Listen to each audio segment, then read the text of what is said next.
Look at my daughter, ladies and gentlemen. Just look at this cold, defective machine. My mother Maria hissed into the microphone. Her face twisted into a cruel smirk. She stood there dripping in diamonds and suffocating in overpriced perfume before rearing back and hurling a dead bouquet of roses bristling with sharp thorns straight at the shrapnel scar on my shoulder. Behind her, my golden child sister let out a high-pitched laugh, shredding the quiet of the crystal ballroom. Teach her a lesson, Mom. Show her that in this place, your rules are the only ones that matter. I stood frozen on the freezing marble floor, my hands clasped loosely behind my back. I used to press bloody gauze into my friend's wounds in the middle of choking smoke and chaos. Dust panicked the groans of the dying. I've faced it all without blinking. But let me tell you, the suffocating feeling of death brushing the back of your neck still isn't as brutal as standing in the middle of this high-end gala, realizing my pride and blood-earned honor were just served up as bar snacks by my own mother. Out in those dark places, strangers wearing the same uniform were ready to take a bullet to the chest for me. But here, under million-dollar chandeliers, the people who share my blood are driving the most cowardly knives into my back. They think stripping me of my clothes, banishing me to sit by the kitchen door, and throwing thorns in my face will break my spine. They think my silence is submission. But they forgot the ultimate rule of survival. The most dangerous enemies don't scream. They stay quiet. They watch. And when that red line is crossed, they will coldly burn down the traitor's entire kingdom without blinking. I am Anna Newman, 33 years old. Before I show you how I used a champagne glass to smash her hypocritical mask and strip this family of every last drop of their power and arrogance without leaving a way out, take a second to hit like and subscribe. Leave a comment and tell me where you're listening from and what time it is right now. But to understand why I let her humiliate me, why I let her treat me like garbage before I personally pushed the button to detonate that fake empire, you have to go back to the moment I stepped out of the SUV when I was still naive enough to believe that family blood was something worth sacrificing for. The heavy door of the black SUV popped open. December wind off the Potomac River slapped me right across the jaw. I stepped out onto the freezing asphalt. I kept my back perfectly straight, my shoulders squared, but the biting cold sliced right through the cheap, thin silk of the olive green dress. My real clothes, the heavy fabric carrying the ribbons I'd actually bled for, were crushed flat under a suitcase at the bottom of the trunk. Maria had called last week. Her voice was pure ice over the phone. Don't bring that filthy stench into my gala. Wear the dress I sent. It wasn't a party dress. It was a dog tag of shame. The neckline plunged aggressively, intentionally leaving the jagged raised shrapnel scar on my left collarbone completely exposed. Every time I breathed, the coarse fabric rubbed against the damaged skin. A constant scratching reminder of exactly what she thought of me. A cosmetic stain on her perfect family portrait. The automatic glass doors of the hotel glided open. Artificial heat hit my face thick and suffocating, reeking of expensive floral perfume and old money. Maria stood right in the center of the foyer, dripping in diamonds. She didn't step forward. She didn't open her arms. Her eyes immediately darted to my collarbone, her lips pressing together in absolute disgust. A gray-haired senator walked past holding a flute of champagne. Maria's fake smile snapped right into place. She grabbed his forearm, her voice dripping with artificial sweetness. "Senator, have you met my oldest?" She pointed a manicured finger at me. She'd rather sleep in the dirt out in the desert than find a husband. A very rigid life choice, wouldn't you agree? The senator gave an uncomfortable, tight-lipped smile, his eyes darting to my scar. I stood perfectly still. My feet shoulder-width apart, hands clasped loosely behind my back. I didn't fidget. I didn't look down. I just gave him a single slow nod. No argument, no reaction. He cleared his throat and hurried off toward the bar. The floor manager stepped up holding a small gold-embossed name card. He didn't lead me to the center of the room. He didn't take me toward the massive table draped in crisp white linen where Maria, my father Luke, and my sister Daisy were already holding court. He turned right. Past the floral arrangements, past the string quartet, deep into the darkest, loudest corner of the hall. Table 14, shoved right against the back wall. The four people already sitting there were the family's dirty laundry. A bankrupt uncle. two distant cousins smelling like stale beer and cheap cologne. A woman staring blankly at the tablecloth. I spent 5 years eating cold canned food out of tin foil. I slept in the mud. I sent 70% of every paycheck straight to Maria's bank account just to keep the bank from taking their massive house. And this was my return on investment. I pulled the chair out. I sat down, squaring my shoulders to the table. My face didn't move. You don't complain about where they put you. The heavy bass of the band started up, vibrating the floorboards. I rested my hands flat on my thighs. Just as I settled in, the swinging double doors of the kitchen right behind my back burst violently open. A busboy rushed out holding a massive tray of dirty plates. The heavy wooden door slammed into the back of my chair. Thud. The impact jolted my spine forward. A sharp ache flared in my bad shoulder. The ice water in my glass sloshed, rings of water vibrating wildly under the dim yellow light. The smell of seared grease and burnt onions spilled out from the kitchen, suffocating the expensive perfume in the room. 10 yards away at the center VIP table, Luke turned his head. My father. He saw the heavy door hit me. He saw the waiter rush past without a word. For 1 second, our eyes met across the room. He blinked. Then he quickly turned his shoulders away, raising a glass of red wine to his face to hide his total lack of spine. I didn't rub my shoulder. I didn't adjust my chair. I just stared holes into his tailored tuxedo jacket. The water in the glass slowly stopped shaking. The overhead chandeliers dimmed. The low hum of the crowd faded as Daisy stood up from the center VIP table. She floated past table 14, in a white silk dress, the fabric dragging elegantly across the floor. But it wasn't the dress that caught my eye. The harsh stage lights hit her neck, throwing a sharp, blinding reflection straight into my face. She was wearing a Cartier Panther necklace, solid white gold, encrusted with diamonds. My brain automatically ran the numbers. $12,000, exactly $12,000. The exact amount of hazard pay I earned for spending 6 months digging in the dirt on the border, pulling wires out of the sand so people wouldn't lose their legs. The exact amount of money I wired home. The chatter around me started to sound like static. The ballroom blurred. I tasted the cheap sour house wine on the back of my tongue. Suddenly, it wasn't the smell of expensive perfume in my nose anymore. It was the smell of sweat and hot aluminum. 3 years ago, a freezing night, sleeping on a folding cot. The satellite phone crackled. Maria was crying. The bank was threatening foreclosure. The massive house with the manicured lawn was going under. I had a signed contract for a small condo on my desk. My way out. My own place. I stared at the paperwork for 10 minutes. Then, I shredded it. I signed a form transferring 70% of my paycheck straight to her account for 36 months. Daisy needs to keep up appearances to find a decent husband, Maria had sniffled through the static. You're sleeping on a cot anyway. What do you need? Nice clothes for. Her voice echoed in my head, bitter and metallic. The diamonds on Daisy's neck sparkled under the spotlights as she smiled at the crowd. My money. My blood. Hanging around her throat like a shiny collar while I sat shoved against a kitchen door. I took a slow breath. I didn't clench my jaw. I didn't grip the edge of the table. I just let the cold reality settle into my bones. A shadow moved at the edge of my vision. Luke separated from the wealthy crowd near the bar. My father held his wineglass with both hands, his shoulders hunched. He glanced around nervously before shuffling over to the dark corner of table 14. He stopped right behind my chair. He didn't pull up a seat. He didn't look me in the eye. He leaned down. The heavy smell of gin and stale mints washed over me. Beautiful necklace, right? He whispered, his voice thin and shaky. Your mother bought it for her. Listen, Anna. Tonight cost your mother a fortune. Don't sit here looking like a stone wall. Just take it. You're supposed to be tough. He was using my job against me, telling me to take the abuse because I was trained to take a hit. I didn't turn my head. I slowly lowered my cheap wine glass to the table. The base met the tablecloth without making a single sound. I kept my eyes fixed on the dark glass of the window across the room. I looked at the faint reflection of the man standing behind me. A man who let his wife bleed his oldest daughter dry just to buy jewelry for the youngest.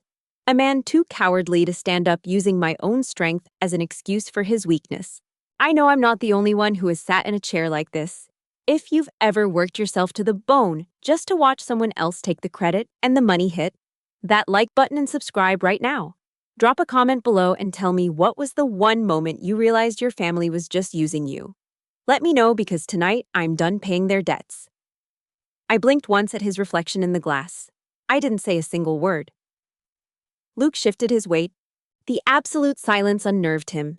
He opened his mouth, then quickly shut it, pulling his hand away from the back of my chair like it was burning hot. He scurried back into the crowd just as Maria stepped up to the microphone, tapping a silver spoon against her crystal champagne flute. A high-pitched shriek tore through the ballroom. The PA system whined as Maria grabbed the microphone from the stand, her diamond rings clinking against the metal mesh. Guests winced, raising hands to their ears. Maria stood dead center on the main stage. She smiled, letting the piercing feedback die down to a dull hum. She raised her free hand, the gold bracelet sliding down her wrist. "Ladies and gentlemen," she cooed. Her voice dripped with artificial sugar. "Tonight I want to take a moment for a special acknowledgement." She didn't look at the wealthy donors in the front row. She pointed a French manicured finger straight past them, aiming right into the shadows at the back of the room. The lighting technician caught the cue. The heavy mechanical gears of a ceiling follow spot ground together. A split second later, a blinding beam of hot white light shot across the room. It slammed into table 14. It pinned me to my chair. Hundreds of faces turned. Hundreds of pairs of eyes followed the beam, locking onto the woman in the cheap green dress sitting next to the kitchen door. The heat from the spotlight baked the side of my face. I could smell the burning dust on the hot glass bulb high above. "There she is, Anna, my oldest daughter," Maria said into the mic. She let out a heavy theatrical sigh, pure, calculated pity. She chose sleeping in the dirt and holding a rifle over wearing a wedding dress. She loves rules and rigid routines so much she completely forgot how to love another human being. The silence in the room grew thick, heavy. The only sound was the faint clinking of ice in someone's glass. "She's a defective machine," Maria continued, her voice echoing off the crystal chandeliers. "She doesn't know how to be soft, doesn't know how to be a normal woman. We can only pray that someday some incredibly patient man comes along to put up with all her rough edges and emotional baggage." A low chuckle rippled through the VIP tables. It started small, then grew. The herd mentality took over. Wives in expensive gold wraps raised hands to cover their smirking mouths, whispering behind their palms. Older men with heavy stomachs shook their heads in fake, condescending sympathy. They were eating it up. My life, my scars, served up as a cheap punchline for their evening entertainment. Down by the edge of the stage, Daisy stood holding her phone up high.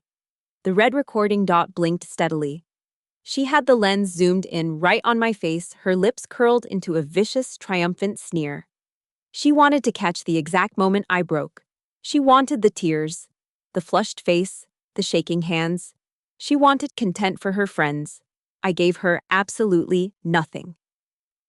I didn't flush. My jaw didn't tighten. I didn't grip the table edge. I just sat perfectly still under the blinding heat of the spotlight. I stared directly into the black lens of Daisy's camera. Then I slowly shifted my eyes to Maria's face on the stage. The laughter in the room began to falter. The stillness radiating from my chair was unnatural. It made them deeply uncomfortable. I looked down at the crumpled linen napkin on my lap. Slowly, deliberately, I picked it up. I folded it in half, then in quarters. I pressed my thumb hard along the crease, dragging it down the fabric until I had a flawless, razor-sharp square. I placed it perfectly parallel to the edge of the table. Extreme, quiet control. I stood up. My spine was completely straight. I pushed the heavy chair in, aligning it exactly with the table edge. I didn't yell. I didn't curse. I didn't even blink. I turned my back to the blinding light and the sea of staring faces. I took long, even strides, walking straight out of the spotlight. The heavy double doors at the edge of the ballroom were propped open. I stepped through them, leaving the suffocating heat behind, and disappeared completely into the freezing, pitch-black hallway of the hotel. I slipped into the last stall of the women's restroom and slid the heavy metal lock shut. The heavy wooden door blocked out the muffled bass of the ballroom. I reached down and pulled off the sharp, pointed heels Maria had forced me to wear. I set my bare feet flat against the freezing marble floor. The cold seeped up through the soles of my feet, grounding me. I closed my eyes. 10, 9, 8. I counted backward in my head, controlling my breathing, forcing my heart rate to drop. Panic is a luxury you can't afford when things go wrong. The heavy door to the restroom suddenly swung open. The sharp, high-pitched clacking of stiletto heels echoed off the marble walls, accompanied by a wave of suffocating sweet floral perfume, masking the harsh smell of industrial bleach. Did you see her face when you were up there? God, she looked so incredibly stupid, Daisy hissed. Her voice was shrill, bouncing off the tiled walls. I stopped breathing. My eyes snapped open, locking onto the thin sliver of space under the stall door. Two pairs of expensive heels stopped right in front of the mirrors. "Oh, we're not even close to done," Maria replied. Her voice wasn't dripping in sugar anymore. It was sharp, calculating. "Listen to me. Later when they announce the gratitude toss, have your phone out. Have the app open." "You actually did it!" Daisy laughed, a breathless, excited sound. "Of course I did. I paid the florist extra to wrap a separate bunch. Dead roses. But I had them wire heavy-gauge thorns into the stems." Maria said, her tone thick with pride. "I'm going to throw that piece of garbage straight at her face. Make sure you get the video. Post it right away. Your friends are going to lose their minds." "Mom, you are literally evil. I love it. Make sure you aim for the scar." The sound of a running faucet drowned out their giggles. Inside the dark, cramped stall, I stood perfectly still. Not a single muscle twitched. A few seconds ago, a hot, tight knot of tears had been burning at the back of my throat. I had spent my entire adult life trying to buy their approval. But hearing those words, hearing my mother carefully plan out physical harm just to get my sister some cheap views on social media, snapped something deep inside my chest. The tears dried up instantly. The knot in my throat dissolved into ice. A momentary lapse in judgment is a mistake. Taking the time to buy wire, twist it into thorns, and plan exactly how to hit your own daughter in her damaged shoulder for a viral video, that is premeditated malice. The word family completely erased itself from my mind. They weren't family anymore. They were just threats. The hand dryer roared to life outside. A few seconds later, the stilettos clicked away and the heavy restroom door swung shut. The silence returned thick and heavy. I reached down and grabbed my shoes. I slid my bare feet back into the pinching sharp heels. The blistering pain on my heels was gone. I couldn't feel it anymore. I straightened my spine until my back popped. I flipped the metal lock and pushed the stall door open. I didn't walk back toward the ballroom. I didn't go looking for them.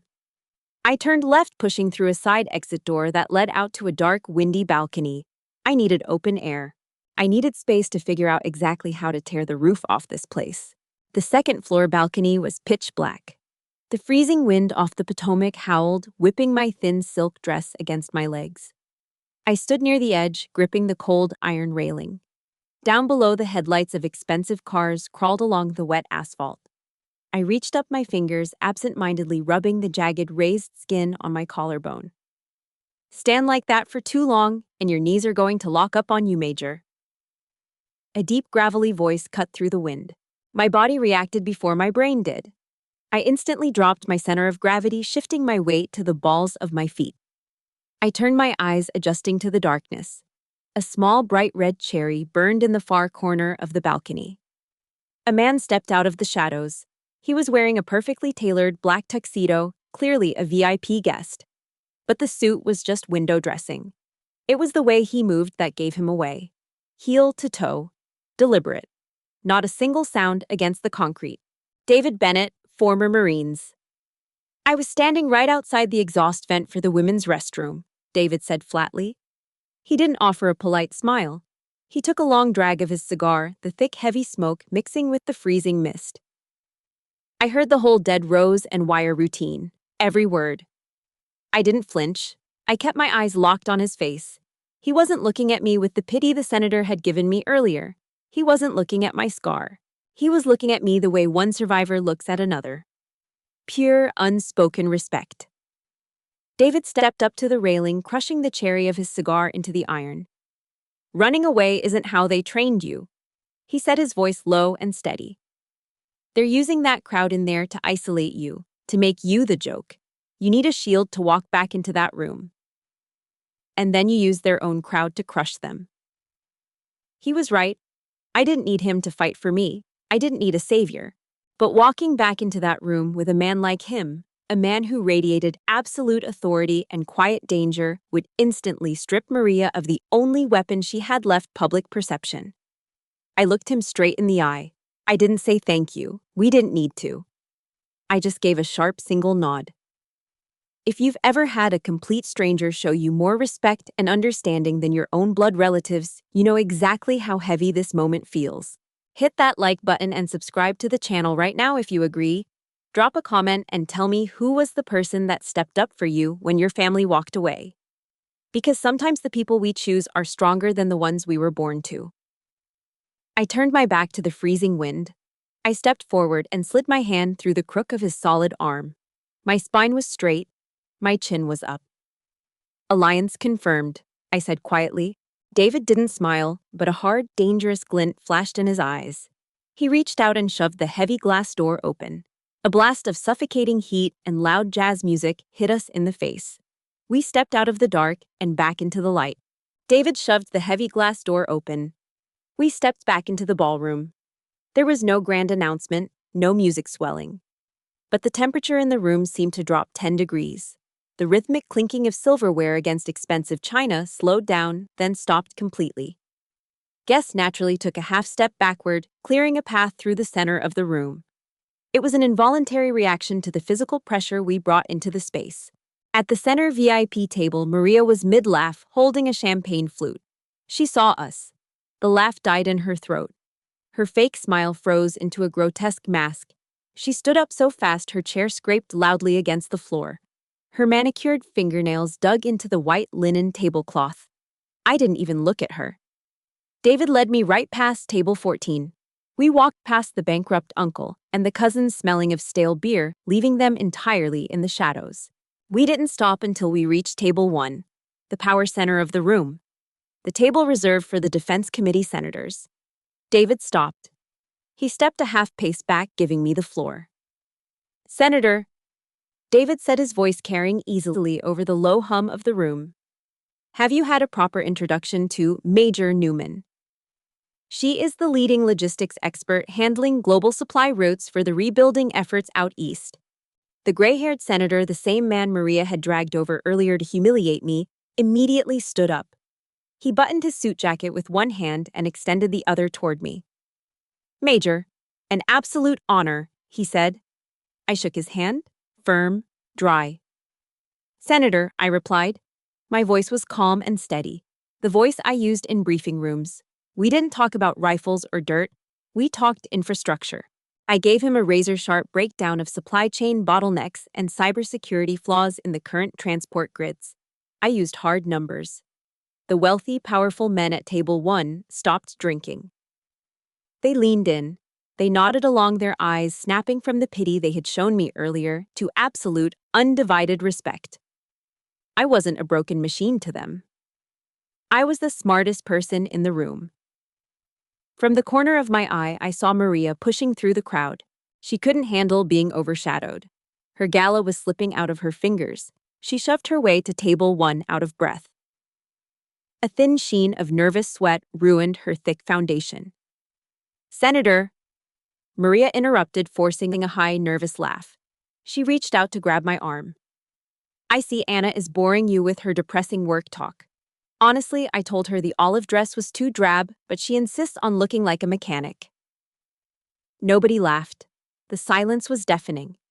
The senator didn't even look at her dress. He slowly turned his head, his brow furrowing in deep irritation. He raised a single hand palm out, stopping Maria dead in her tracks. Excuse me, Mrs. Newman, he said, his tone icy. I am listening to the major's analysis. It was a social execution, a total stripping of her power in front of the very people she worshipped. Maria's face drained of color. Her mouth opened, but no sound came out. Right at that exact second, the soft waltz music playing over the speakers abruptly cut off.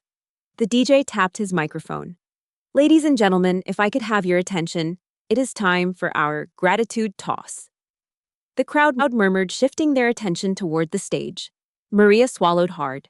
Her eyes darted from the senator's cold glare to the stage, and a dark, desperate calculation flashed across her face. The social game was over. Now she was going for blood. The crowd automatically stepped back, forming a wide-open circle in the center of the ballroom floor. The overhead chandeliers dimmed again, leaving only the harsh, hot glare of the center spotlight. I stood right in the middle of it, my feet shoulder-width apart, my hands clasped loosely behind my back. Maria was standing on the edge of the low stage. Her face was flushed red under her thick makeup, her chest heaving. She grabbed a massive, beautiful bouquet of fresh red roses from a side table, turning to Daisy with a bright, manufactured smile. She hugged my sister, kissing her cheek for the cameras, and handed her the perfect flowers. Polite applause rippled through the room. Daisy didn't look at the roses. She had her phone raised high in her right hand, the camera lens pointed directly at my face. The flash was on a sharp, constant white light burning my retinas. Maria turned back to me. The fake smile instantly collapsed into a vicious, ugly sneer. She reached down behind the podium. When she brought her hand back up, she wasn't holding fresh flowers. It was a dead, dried-out bouquet. But the stems weren't just wrapped in ribbon. Thick, heavy-gauge wire, bristling with sharp, twisted metal thorns, was tightly coiled around the dead branches. She didn't say a word. She didn't hesitate. Maria pulled her arm all the way back and threw the bundle of dead wood and wire as hard as she could, straight at my face. The heavy bundle hissed through the air.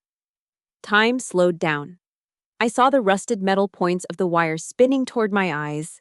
I didn't raise my arms to block it. I didn't flinch. I kept my eyes wide open, staring right into the lens of Daisy's phone. A shadow blurred into my peripheral vision. From my blind spot, a long, thick arm shot out like a piston. A massive hand wearing a gold watch clamped shut in mid-air. Smack! The bundle stopped dead, exactly 1 inch from the bridge of my nose. The sheer force of the catch shook the dead flowers. Dry, brittle leaves and petals snapped off, raining down onto the cold marble floor around my feet. The entire ballroom sucked in a collective breath. Absolute silence. David didn't even blink. His face was carved out of stone. He stood right beside me, holding the barbed wire tight in his bare hand. Slowly, methodically, he squeezed his fist. Crunch! The sharp, metallic snapping sound echoed off the high ceiling as he crushed the wire stems together. He casually tossed the broken, mangled bundle onto the floor, kicking it aside with the toe of his polished shoe. He didn't look at the crowd. He turned his head slightly, his dark eyes locking onto Maria's terrified face. "You should always watch your blind spot, Mrs. Newman," he said quietly. The tension in the room broke. Suddenly the crowd erupted. The wealthy donors and politicians didn't see the wire. They just saw a tall, powerful man in a tuxedo stepping in to catch a bouquet for a woman. They saw romance. They saw a power couple. The applause was deafening, bouncing off the walls. Daisy's face went chalk white. Her hand trembled, and she slowly lowered her phone. The viral humiliation video was dead. Maria stood frozen on the stage. The applause wasn't for her. The control she craved so desperately was gone, handed over to the daughter she hated. Her eyes darted wildly around the clapping crowd. The mask completely shattered. She let out a guttural sound, practically leaping off the edge of the stage. She shoved past the event coordinator, her high heels catching on the carpet, and lunged straight for the DJ booth, ripping the microphone out of its metal stand. A high, deafening screech tore through the speakers. The feedback stabbed directly into the eardrums of everyone in the room. Guests in expensive suits and gowns winced, raising their hands to cover their ears. Maria didn't care. She stumbled away from the DJ booth, gripping the microphone so tightly her knuckles turned white. The elegant society mask was completely gone. She was sweating. The heavy, expensive foundation on her face had started to melt, settling into the deep lines around her mouth. She staggered back into the harsh light of the center spotlight, her chest heaving. She pointed a shaking, red-painted fingernail directly at me. "Are you clapping for her?" Maria screamed. Her voice was shrill, cracking at the edges. "You think she's some kind of hero? She's broken. It ruined her out there. It turned her into a cold, empty shell." The room went dead silent. The kind of silence that suffocates. You could hear the heavy, panicked breathing of the crowd. Ask her why she's alone, Maria shrieked, pacing frantically. Ask her why every man who ever put a ring on her finger ran the other way. Because sleeping next to her is like sleeping next to a dead piece of wood. She doesn't know how to feel. She doesn't know how to be a real woman. It was the ultimate betrayal, taking the darkest, most painful parts of my life, the nightmares, the cold sweats, the inability to let anyone close, and weaponizing them in front of a room full of strangers just to hurt me. I didn't look at the crowd. I looked at my family. My father, Luke, was standing near the bar. He literally raised his hand to cover his face, shuffling backward to hide behind a group of men. He wouldn't even look at me. Daisy had backed away from the stage, clutching her phone to her chest, hiding behind the heavy velvet curtains. They were cowards. All of them. Letting Maria burn the house down just to avoid getting singed themselves. Beside me, I felt David's muscles lock. The air around him turned heavy and dangerous. He ground his teeth together, the muscles in his jaw ticking. He shifted his weight, preparing to step past me, rip the microphone out of Maria's hand, and end this right now. I didn't look at him. I just raised my left arm, locking it straight out across his chest. A single physical command. Stop. He froze instantly, respecting the boundary. This wasn't his fight anymore. It was mine. I didn't cry. My hands weren't shaking. The cold anger inside my chest had frozen solid, leaving nothing but absolute clarity. Have you ever watched someone you love use your deepest pain to try and destroy you? If you've survived a betrayal like that, hit the like button and subscribe right now. Drop a comment below and tell me what was the exact moment you realized your parent was actually your biggest bully. I want to read your stories because no one should have to stand in that spotlight alone. I lowered my arm. I didn't rush. I didn't raise my voice. I took 3 slow, deliberate steps toward the nearest VIP table. The guests scrambled backward, knocking over their chairs to get out of my way. I reached down and picked up a crystal flute of champagne. The cold glass felt heavy and solid in my hand. I turned back around, facing the stage. I stood exactly where I was. I dropped my shoulders. I straightened my spine. I didn't need a microphone. Years of projecting my voice over the roar of engines and heavy machinery had taught me exactly how to pull air from the bottom of my lungs. Ladies and gentlemen, I began. My voice was low, calm. It hit the back wall of the ballroom with total authority. The silence in the room was so absolute you could hear the ice melting in the glasses on the tables. My mother is right. I paused. I let my eyes sweep slowly across the hundreds of faces staring at me. Powerful men, wealthy women. People who had built their entire lives on keeping up appearances. Then I locked my eyes directly onto Maria. She was standing in the spotlight, panting heavily, her chest rising and falling in erratic jerks. I was trained to endure harsh conditions. I was trained to protect the people standing next to me. I was taught absolute blind loyalty. Maria's grip on the microphone loosened. The heavy metal handle slipped from her sweating fingers. It hit the thick carpet with a dull, heavy thud. She didn't bother to pick it up. She just stared at me, her mouth slightly open, the red lipstick smeared across the corner of her lips. But tonight, I continued, taking one slow step forward. Tonight, I learned a brand new lesson in survival. I didn't blink. I didn't raise my voice. I didn't have to.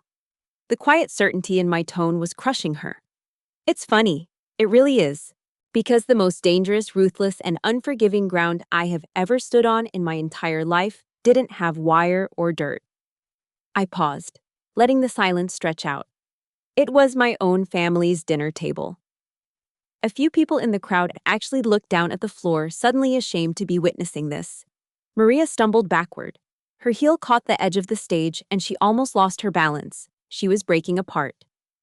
The perfect, untouchable society queen was gone. She was just a cruel, desperate woman realizing she had finally pushed too far. I raised the crystal champagne flute in my right hand. The condensation on the outside of the glass made it slippery, and the freezing liquid chilled my palm.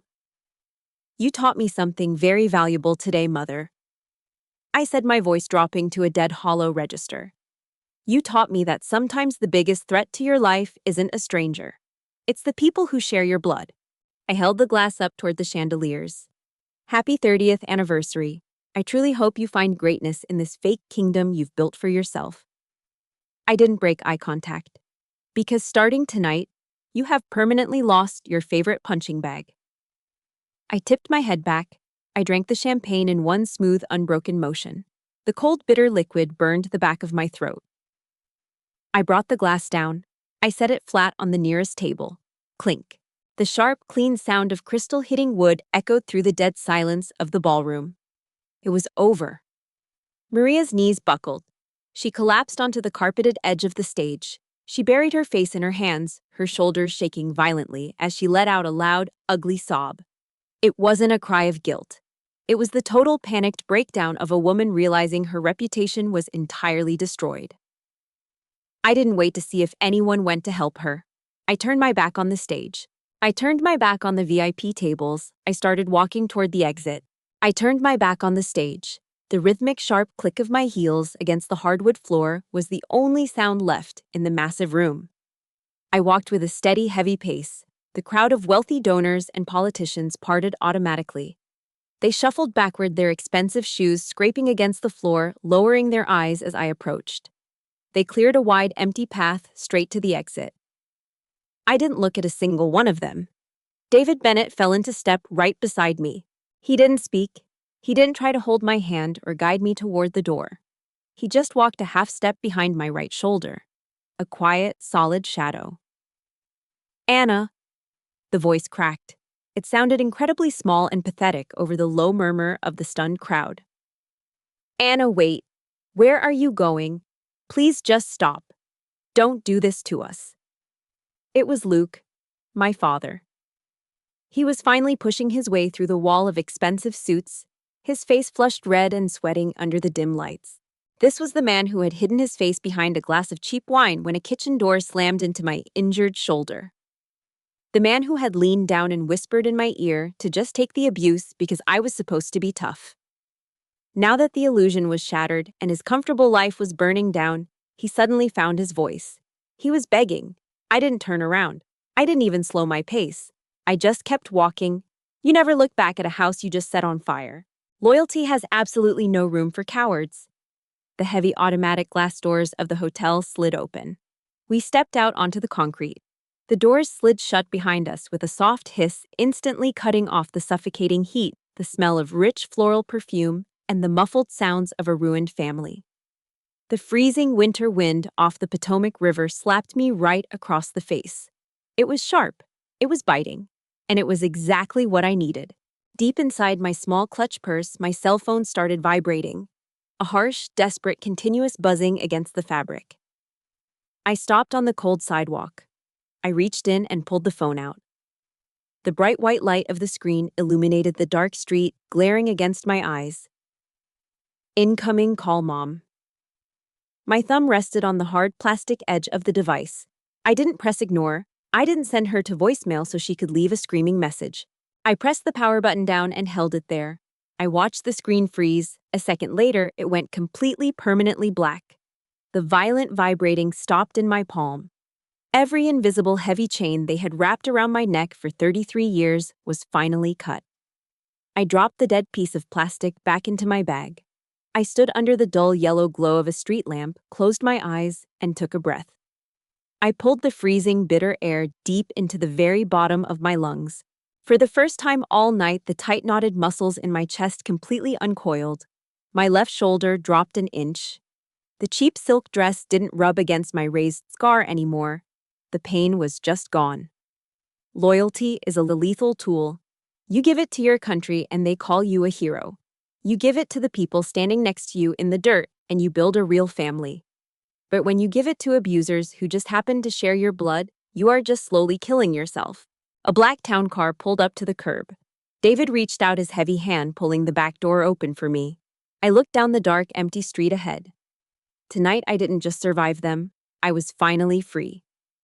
Thank you all so much for listening to my story, and please take care of yourselves out there. Goodbye for now.